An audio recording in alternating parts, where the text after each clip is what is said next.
So I don't think a funeral is a fuss. I think some people have a lot of fuss in their life and they might use that word, but I don't think a funeral's a fuss. I think a funeral is whatever you want it to be, and it can be as elaborate or not, whatever you choose.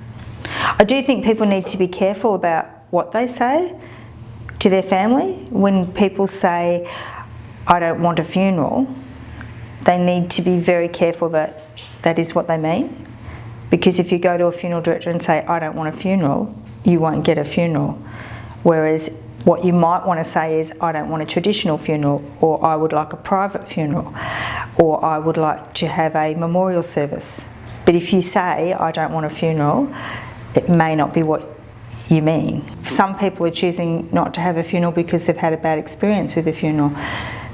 But really, maybe they still want a funeral, they just want a good one. My friend's mother left very specific instructions that she didn't want to have a funeral. Those instructions were based on when her sister died, I think 20 years earlier. She thought that her sister's children were very traumatised by having to go to a funeral.